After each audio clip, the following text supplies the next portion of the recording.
here to do an update about my fertility appointment with the specialist, and then I wanted to go over where I'm at in my cycle and then also what our plans are for the next cycle. So, to start with my appointment, the best news is that everything looks great. The doctor was really hopeful that we could conceive on our own. It was basically just a matter of time and when it would happen. So a couple things that he told us was we did a vaginal ultrasound, or yeah, that's basically the best way to say it. And when he did that, I just happened to have gotten a positive OPK 2 days before that. My appointment was on a Tuesday. I had my positive OPK on a Sunday, unexpectedly on cycle day 12. And at my appointment, he said, oh, like when he was first just looking at my uterus, he's like, oh, are you about to start your next cycle? And I was like, no. I was like, I just got my positive OPK. And he's like, oh, okay, there's just some fluid in your uterus, which could either be, AF coming on very soon, or it could also be just CM. So obviously we're thinking it was CM because I was just about ready to ovulate, or I just had. So then he looked at my ovaries. So my right ovary, he counted about 10 follicles, which he said was good, and they looked good. And then he also counted my left ovary follicles, which he said was probably closer to 15, which he didn't say was a bad thing. So I'm assuming that's not too many. That's a good amount. If anybody has been told that they have too many follicles growing, tell me in the comments below like what your doctor said was a bad range, because I guess I was just kind of waiting for him to say that's good or that's bad, but he didn't really say it was bad, so I'm assuming that's a good amount. So then he showed me, so it was really, really neat to see my follicles, because I've never had any kind of scan or ultrasound that showed that. So when he showed me my follicles, he counted them, and then he went like 1, 2, 3, 4, 5, 6, 7, 8, 9, 10, 11, 12, 13, 14, 15, and then he saw this one that was kind of like up at the top. It kind of looked like it wasn't shaped as well. It was like kind of just squiggly. And he said, you see this one where it kind of looks like a raisin, like all squishy or whatever. He said, was your mature egg. That's the mature follicle that produced an egg. He's like, so you probably just ovulated within the last 24 hours. And I was like, that's so cool. Because like I had never been told that, obviously I've never had one of those done, so I never known like, oh, you ovulated from this side. So that was really neat. So I ovulated from my left side. So that was cycle day 14 when I had that done. So that means I probably ovulated on cycle day 13 or really early that day. I don't know. Something about that. Something along there, which is pretty early for me too, because I normally in the past 3 or 4 months haven't been ovulating until at least 14, 15, or 16. So the next thing that we went over was, he said, the only thing that he could call what we're experiencing is unexplained infertility, but he really did not want to classify us as infertile because everything looked so healthy. My HSG was really good. My uterus, looked great. My ovaries looked great. In my HSG, my fallopian tubes were clear, and then he could tell that I am ovulating on my own. So he said, I don't want to deem you infertile because I don't believe that you are. I think it's just a matter of when it will happen. It just hasn't happened yet after 11 months, this being our 12th month.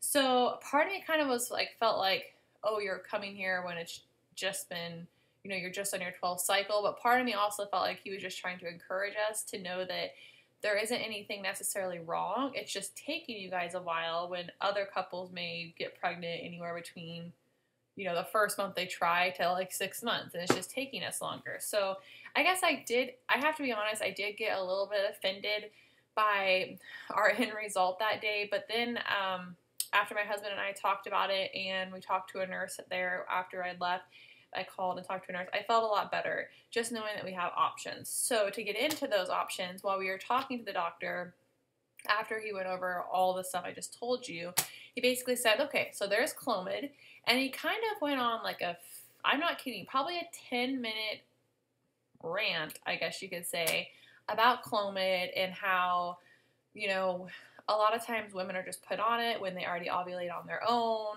and how, they did studies where they had, so many women do the Clomid. So many women not do the Clomid, but the doctors nor the patient really knew what was the real Clomid and what was just like a sugar pill.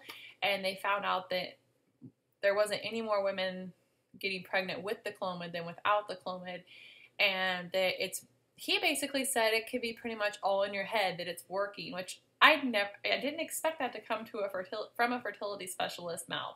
So that was crazy. And then he also said, you know, he went over like the side effects and how like if you use it for 6 months or longer, it can actually have a reverse effect of helping you, because one of the things it does do is it thins the lining of your uterus, and you obviously need a thick lining of your uterus in order for a healthy pregnancy or better chances of not having miscarriage.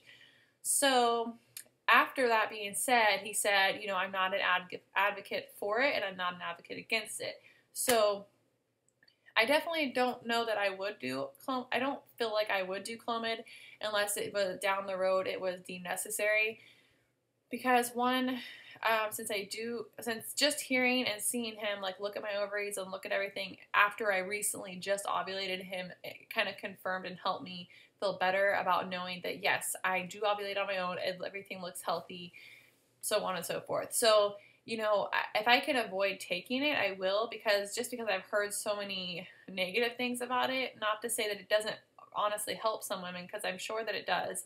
And I'm not against people that do decide to use it and whose doctors do decide to use it, because that's just honestly a personal choice and there's nothing wrong with it.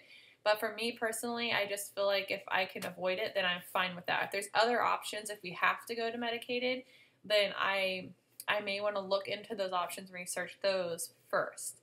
So he said there's that option, and then there's also injectables.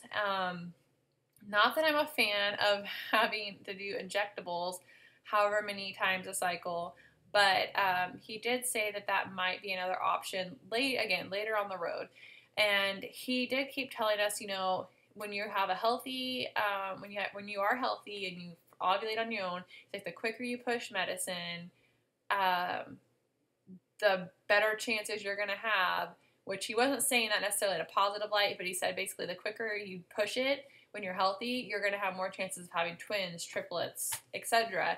And, you know, he just wanted us to know that and make that clear before we just jumped on the bandwagon and said, let's do it, which I have to admit, I would love to just jump on the bandwagon and go straight into a medicated IUI this very next cycle and do everything we can. Like, that is my first thought, but I know that might not be what God has planned for us. So after that all being said, he obviously said, you know, the next step for you guys, if you chose, would most likely be an IUI, because, you know, everything looks good, and an IUI basically just shortens the path of resistance for the sperm to get to the egg. So, and if you are newer to my channel, or you're newer to TTC or infertility, you can find a lot of good information and real believable information about IUIs. If you do search the internet, just make sure it's like a good, credible site.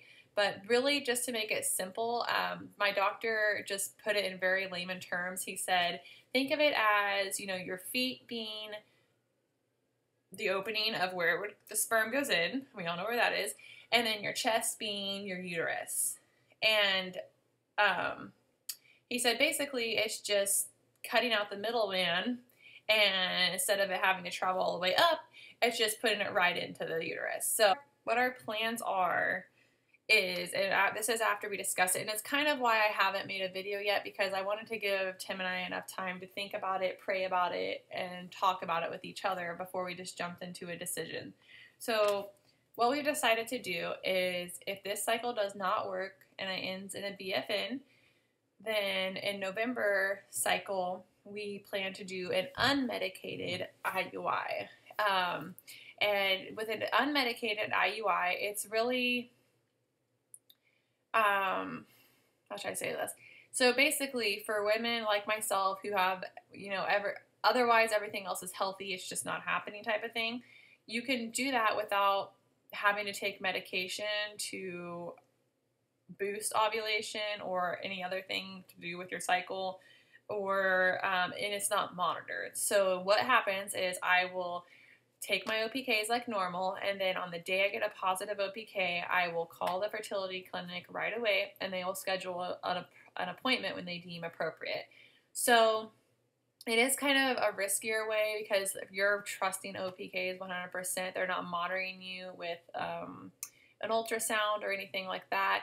But at the same time, we figure let's just try this first and see what happens. I mean, for us, currently our insurance covers pretty much everything. We only pay a $20 copay to go into the office to have the procedure done. And then if I were to have any medicine, it would just be my normal, excuse me, my normal $10 copay for prescriptions. As far as where we're at in this cycle, I am on cycle day 18 and I am 5 DPO today, give or take. That's just my guess. So I'm pretty excited because we're going to be in Disneyland. Well, we're leaving next Wednesday, the 22nd, and we'll be in SoCal doing Disneyland, California Adventure, and Universal Studios until Saturday. And I plan on doing a live pregnancy test on cycle day 25, and then it's 12 DPO. So whether or not it's BFN, I plan on taking it. I plan on posting it, and that'll be that. So I'm hoping that I don't have a temperature drop before then, and I won't be discouraged about taking it, but we'll see what happens. And speaking of temperature drops, yes, my OBGYN, before I went to the specialist, told me that I should just stop temping because it's not doing me any good, blah, blah, blah. But of course, I'm addicted to it, and I'm very intrigued by it. So I don't know what's going on. Like, it's just going up, up, up, which I know is good. And if it were to stay like this, going up, up, up, up, up, then I would be very happy and very intrigued and very, very hopeful. However, as you can also see, before I owed, my temps were crazy all over the place too. Well, you know, like blah, blah, blah, blah, and then a nosedive. So I guess you could say that I am hopeful for this, but at the same time, I don't necessarily trust it because I know that it may be the operator that's making the temps look one way or the other. And it could just be my sleeping pattern might be different one day to the next. So that's all I got for now on that. But I'm hopeful. I'm really, really hopeful. I did have a really crazy realistic dream last night. And if you want to know what that was about, you can look at my Instagram, which will be down below if you are not already following me. But that was a crazy dream. And yeah, that is all I have for this video. I will definitely keep you guys posted. I'm not sure when our next video will be, but I do hope to possibly vlog some of our trip to Disneyland and see what happens. And of course, my live pregnancy test. So if you guys have any questions or comments, please leave them below and subscribe and like this video. And I will be back for my next video after this. Bye!